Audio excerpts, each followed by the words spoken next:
Quero, no tempo que nos resta, compartilhar uma palavra ao seu coração. Quero te convidar a abrir comigo a sua Bíblia, seu aplicativo do celular, no texto de Êxodo, capítulo de número 24.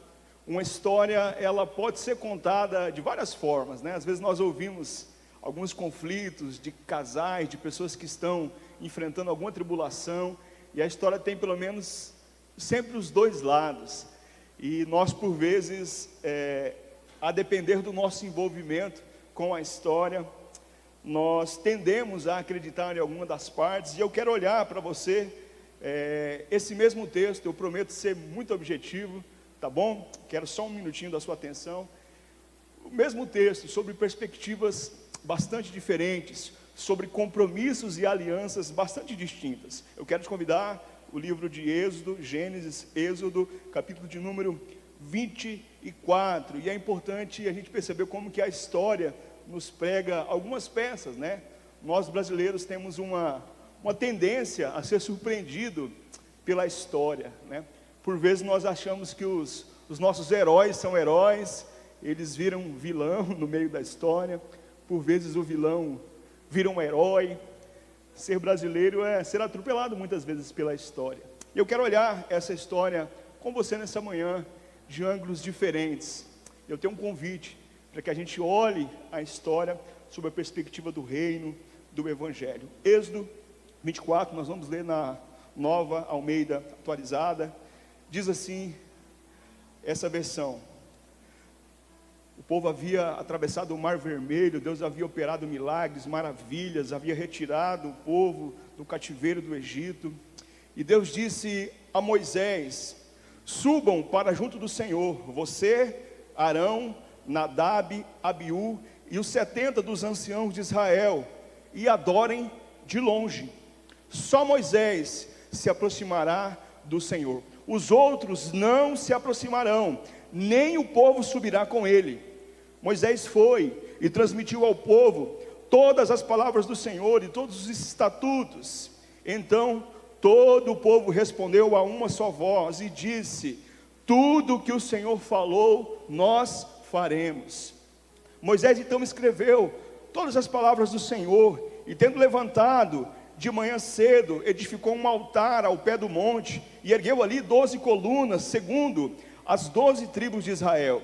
E enviou jovens dos filhos de Israel, os quais ofereceram ao Senhor holocaustos e sacrifícios pacíficos de novilhos. Moisés pegou a metade do sangue e pôs em bacias, e a outra metade aspergiu sobre o altar. Depois pegou o livro da aliança e leu para o povo. E mais uma vez eles disseram: tudo que o Senhor falou, nós faremos e obedeceremos.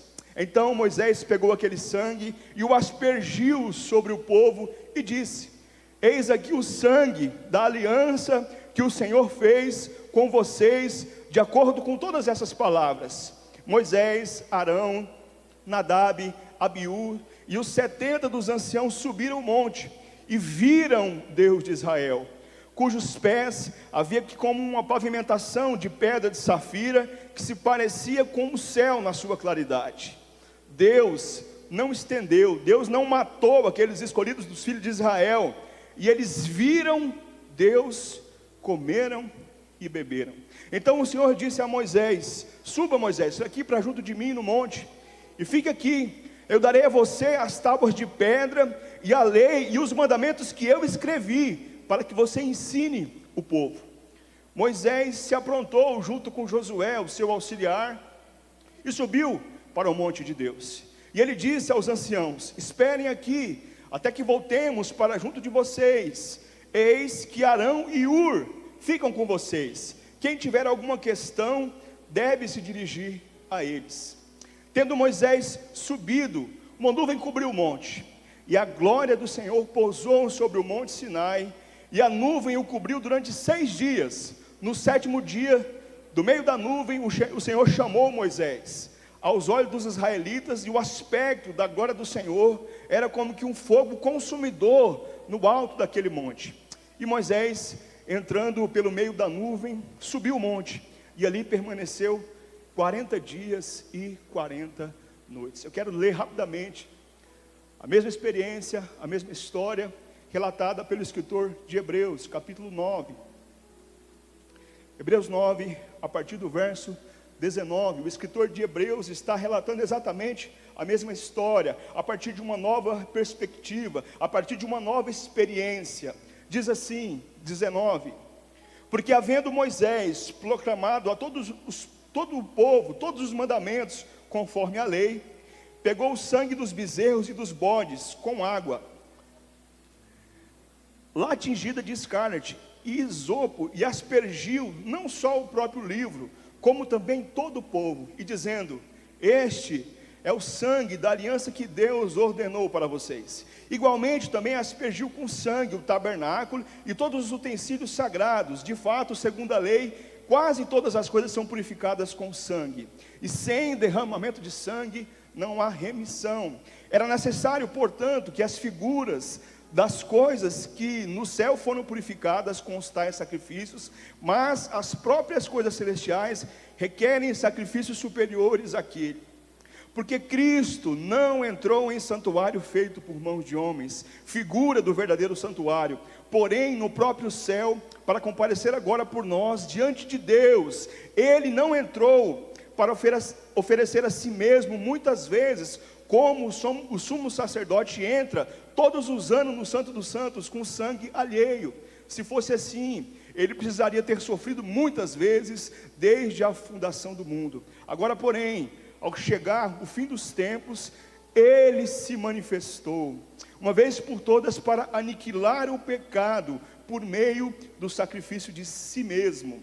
Assim como aos homens está a ordenarem morrerem uma só vez, vindo depois do juízo, assim também Cristo, tendo se oferecido uma vez por todas para tirar os pecados de muitos, aparecerá uma segunda vez para tirar pecados, mas também para salvar aqueles que esperam por Ele. Amém, queridos? Nós estamos vendo a mesma história, sobre perspectivas, sobre alianças bastante distintas. Eu olho para esses casais e eles estavam debaixo de uma aliança, de um compromisso. E agora eles estão anunciando que eles estão debaixo de uma outra aliança e de um outro compromisso. O livro do Êxodo, irmãos, ele é muito interessante. Para alguns teólogos ele é o mais importante do Velho Testamento, por alguns motivos. Primeiro porque ele conta a história do povo de Deus. Primeiro porque ele é um código moral. Moisés recebe os 10 mandamentos, mas sobretudo, o livro do Êxodo, ele é importante porque ele dá uma identidade ao povo de Deus. Esse povo tem uma identidade nessa experiência. E eu me lembro de um professor jamaicano chamado Stuart Hall, que ele diz que a nossa identidade passa por 3 aspectos. Primeiro é a nossa cultura, como falamos, onde nascemos, a nossa família. A segunda coisa que define a nossa identidade é a nossa formação. Há aqui professores, há aqui advogados, há aqui psicólogos nessa manhã, há aqui comerciantes. Essa é a nossa formação. Mas terceiro e sobretudo, a nossa identidade ela é formada pelas nossas experiências. E eu vejo esse povo de Deus recebendo uma nova cultura, tendo que vencer a cultura e uma mentalidade de escravo. Eu vejo esse povo de Deus sendo formado, e se você olha o texto, Moisés tem uma preocupação de levar consigo 70 anciãos para o monte, mas ele tem uma preocupação de envolver os jovens no sacrifício. Estamos falando de gerações muito distintas, de anciãos que sobem para o monte, e de jovens que são convidados a sacrificar, a participar do culto. E talvez nós estamos diante aqui de um conflito geracional, de se comunicar com os nossos jovens, com os nossos filhos. Falamos disso em outro momento. Mas sobretudo, as experiências que essas pessoas tiveram, irmãos. 10 pragas, irmãos. É angustiante lermos o Êxodo e percebemos as pragas sendo ali derramadas sobre o Egito. Experiências que o povo de Deus puderam vislumbrar. O Egito atrás com seus cavaleiros e o mar vermelho sendo aberto sobre eles. Experiências que eles tiveram. Eles vão para o deserto, nuvem durante o dia, os acompanhando, fogo à noite os protegendo, maná que cai do céu, experiências. E são essas experiências que dizem muito de quem nós somos. As nossas experiências fazem ler os nossos valores culturais, de estar nesse mundo, mas não sermos desse mundo, como vimos essa semana na reunião, de sermos embaixadores de um outro reino, de um outro Senhor. São essas experiências que reforçam a nossa identidade. Mas eu preciso ser fiel a esse texto, irmãos. Eu vejo um Deus que diz: vem, Moisés, suba aqui para perto de mim, só você, os outros adorem de longe. O meu papo é com você, Moisés, e você vai transmitir o recado. Essa expressão mexe comigo. Adorem de longe. Só Moisés se aproximará do Senhor. O povo fica ali.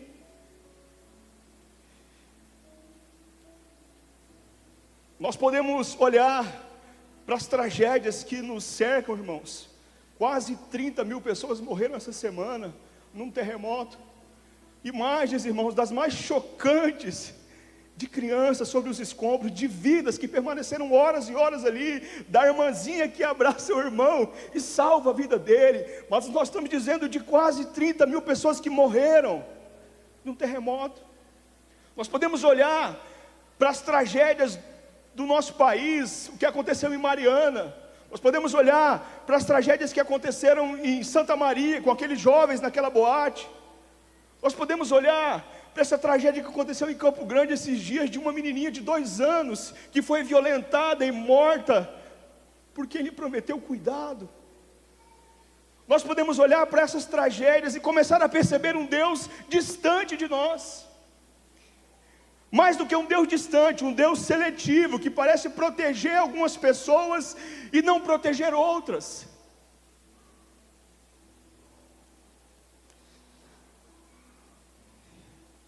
Distante. Fique distante.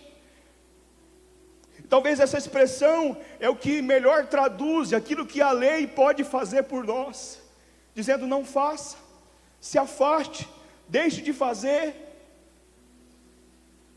O máximo que a lei pode trazer para mim e para você é: se afaste, se distancie de um Deus que se ira. No caminho com Moisés, fala: Moisés, você não se circuncidou, vou te matar.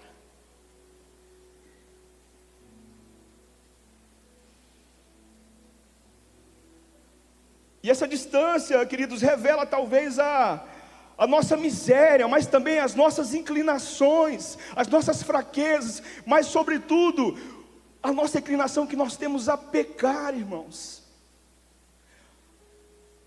a nos inclinar ao mal.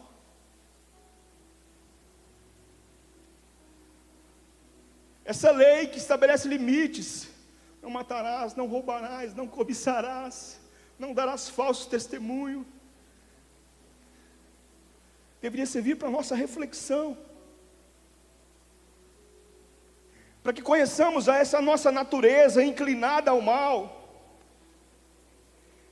Isso é tão forte, queridos, que o texto que nós lemos no capítulo 24, termina dizendo que Moisés subiu para ficar 40 dias no monte com Deus. 40 dias. E nesse meio tempo, irmãos, o povo que foi cuidado por Moisés, amado como um pastor de ovelhas, esse povo vira e fala: e esse tal Moisés, será que volta? Os dias se passam, eles viram para Arão e falaram: Arão, você é um cara bom. Aliás, você é mais velho que o seu irmão. Eu acho que você que deveria estar liderando a gente aqui. Nós precisamos fazer um culto, Arão. E o tal Moisés não desce. Se é que ele vai descer, porque esse Deus aí é um Deus que mata. Arão pensa: eu sou um cara bom, fui escolhido por Deus também. Sabe de uma coisa? Eu vou assumir essa liderança aqui. Vamos adorar então, irmãos. Quem tem ouro aí, traz ouro. Eles trouxeram ouro, irmãos, e fizeram um bezerro de ouro para adorar. O povo cujas experiências, o povo que foi tirado sob mão forte do Egito, agora constrói um bezerro de ouro para adorar. Isso parece tão distante de nós, não? cuidado com os nossos bezerros sutis, que nós colocamos no lugar da adoração.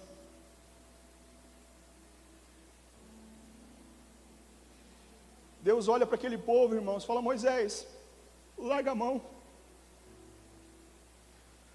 Esse povo é um povo teimoso, Moisés. E me impressiona a atitude de Moisés, irmãos.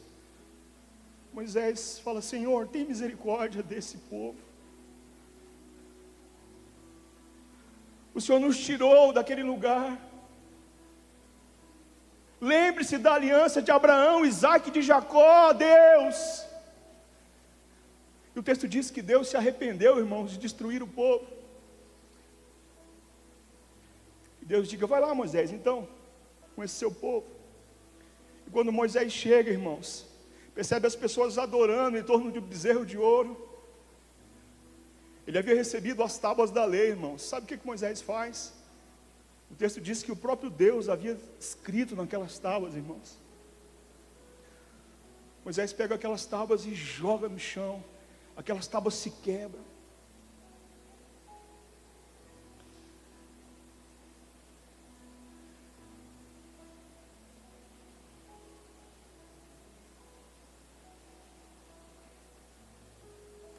Esse povo, um povo teimoso, e mais do que teimoso, um povo inconstante.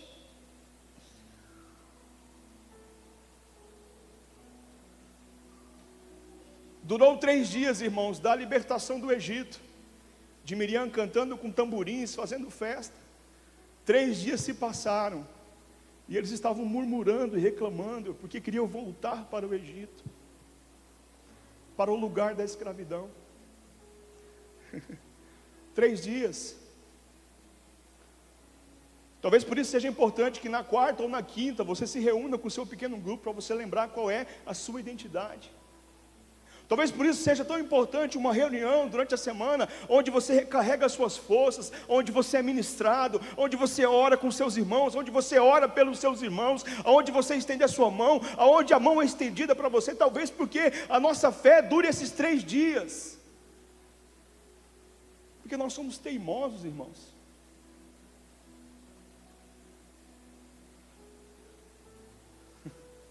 Aliança de um Deus distante com um povo teimoso estaria fadada ao fracasso, se não fosse o sangue de Jesus. O texto de Hebreus, quero retornar a ele.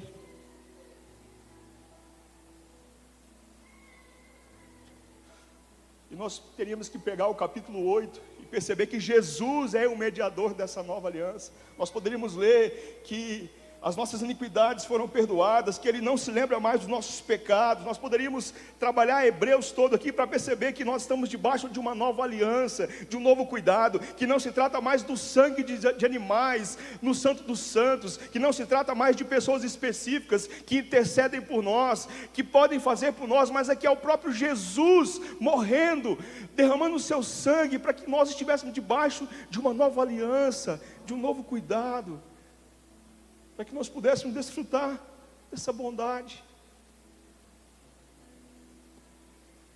Jesus é esse Emanuel, Deus conosco, não mais o Deus distante, que manda recado, mas aquele que se revela a nós, através das nossas experiências, através do cuidado, através do milagre, através da libertação, através da cura.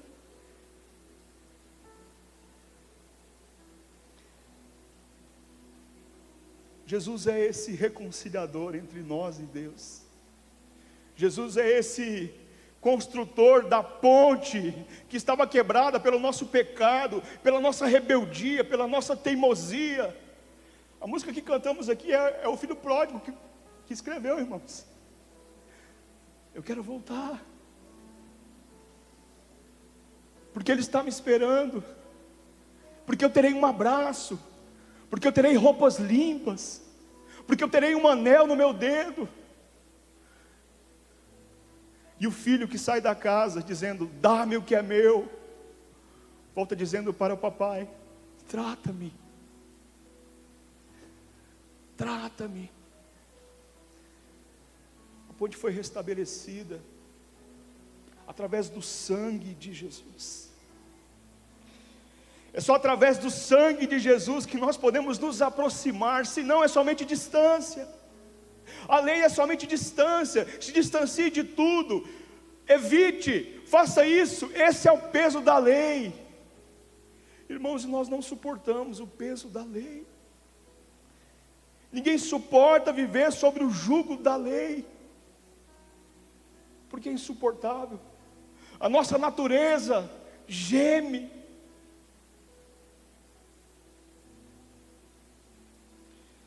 Eu olho para as minhas alianças e os meus compromissos, olho para o meu casamento, eu olho para os meus filhos crescendo, eu olho para o ministério, eu olho para o grupo que eu lidero, eu olho para as minhas relações profissionais, e eu percebo que é somente o sangue que pode fazer com que essas relações sejam relações saudáveis, irmãos.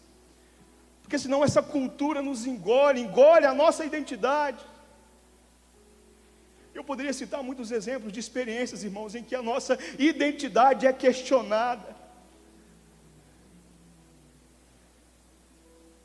Eu preciso olhar essas experiências através do sangue de Cristo. Experiências de injustiça, irmãos. Experiências de sofrimento que nós não merecemos ou julgamos não merecer. Se eu for olhar e viver o mundo sob o peso da lei, irmãos, nós não daremos conta. Se eu estiver aqui nessa manhã de domingo sob o peso da lei, isso não passará de um programa como qualquer outro.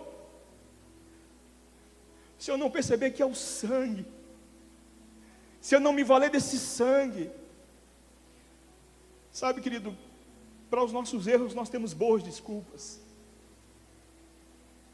Nós temos boa justificativa para os nossos erros, mas para os nossos pecados, é só o sangue de Cristo que nos purifica de todo o pecado.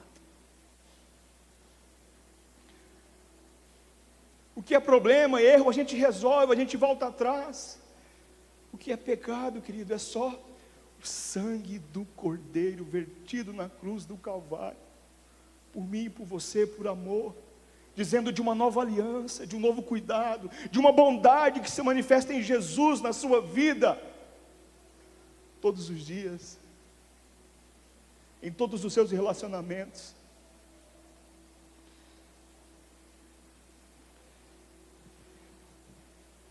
Davi,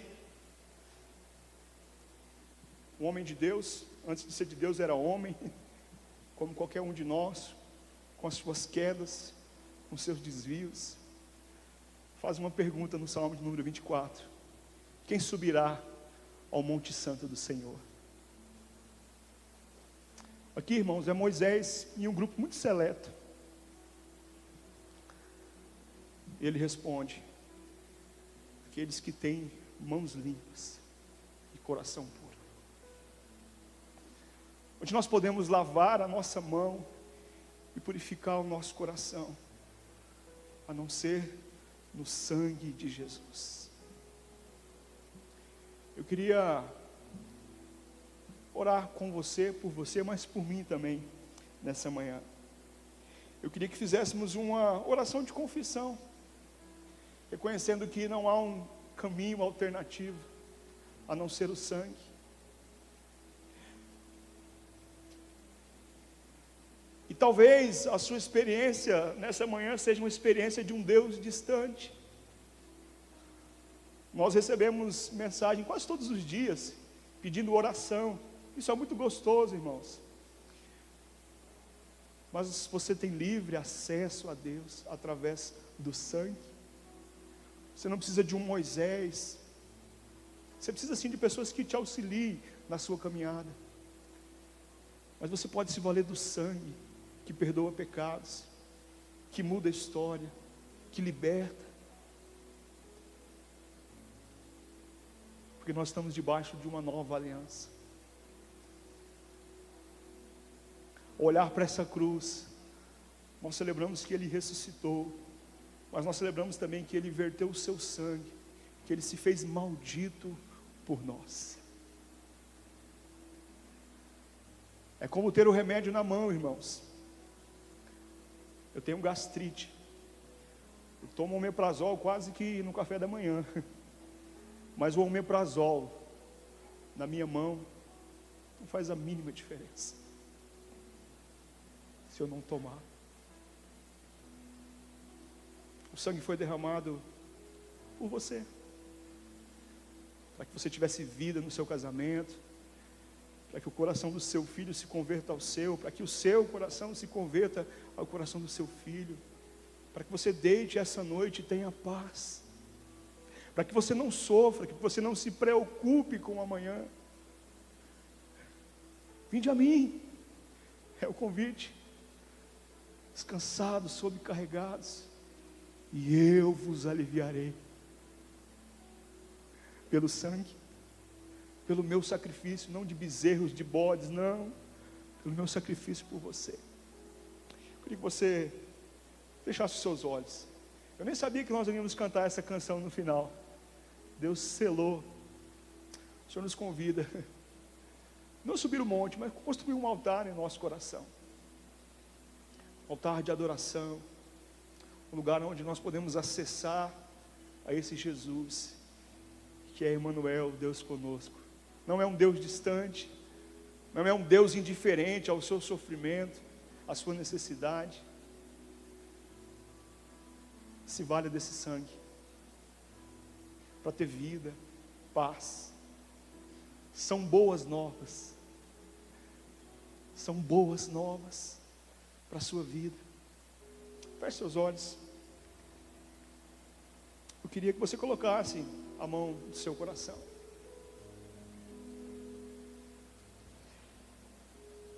E repetisse essa oração comigo, se você assim o quiser. Senhor, eu reconheço que sou fraco. Reconheço nessa manhã que preciso de Ti. Lava-me com Teu sangue. Perdoa os meus pecados. Salva-me da minha teimosia. Me dê a sua paz. Essa paz que excede todo entendimento. E guarda o meu coração. Lava as minhas mãos. Purifica o meu coração. É a minha oração. Em nome de Jesus. Ainda com seus olhos fechados, eu gostaria que você colocasse a sua vida, que você colocasse as suas emoções, que você colocasse as suas preocupações. A velha aliança era de um Deus distante. Os pecados eram perdoados através de animais, de sangue, de juramentos. E agora Ele está acessível a você através de uma oração. Você já confessou que você precisa dEle. Mas eu quero te convidar a entregar as causas que têm roubado a sua paz. Aquilo que tem afligido o seu coração. Meu convite é para que você deixe de ser teimoso nessa manhã. Para que você deixe de querer lutar com o seu braço, com a sua força, com a sua conta corrente, com o seu gerente. E você entregue a Deus. E você passe a depender tão somente dEle. Faça isso nessa manhã. Entregue ao Senhor a sua necessidade. Nós cantamos que estamos voltando, nós cantamos que queremos subir o monte do Senhor. E eu queria que com os olhos fechados, você que está tomando essa decisão, nessa manhã, de voltar para a casa do Pai, para o abraço do Pai, para a casa do Pai. Você que está tomando a decisão de entregar a sua vida a Jesus nessa manhã, dizendo assim, eu quero ser lavado nesse sangue, eu quero deixar de lutar.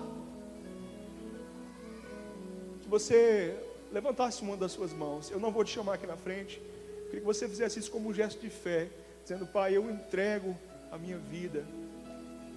Eu entrego, Senhor, de novo, novamente, todas as manhãs, e me lavo no sangue, porque eu quero viver debaixo dessa aliança, desse cuidado, dessa bondade. Eu oro pelos meus irmãos nessa manhã, que mais uma vez tomou a decisão de entregar-se completamente ao Senhor. Ó Deus, esse sangue que nos lava, esse sangue que tira as manchas da nossa caminhada, que lava as nossas mãos, que purifica os nossos corações, que nos faz, ó Deus, ouvir, unge o nosso ouvido, os nossos olhos, a nossa boca, os nossos pés, para caminhar com o Senhor, Pai, nessa manhã. O Senhor não está distante. Obrigado por esse acesso, Pai. Muito obrigado. Abençoa essa mão levantada. Abençoa, Deus, esse coração receptivo, que foi lavado e remido pelo Teu sangue nessa manhã, Pai. Como comunidade, nós queremos estar debaixo dessa aliança de cuidado, de amor e de bondade, Pai. Eu os abençoo no nome que é sobre todo nome, o nome do nosso Senhor, Salvador, Deus bendito, Emmanuel, Deus conosco para todos sempre, até que Ele volte, Pai. Muito obrigado, Pai. Nós oramos no nome, que é no nome poderoso, precioso, eterno, bondoso de Jesus de Nazaré. Louvado seja o nome do Senhor. Vamos cantar essa canção em oração. Tua grandeza, eu quero subir.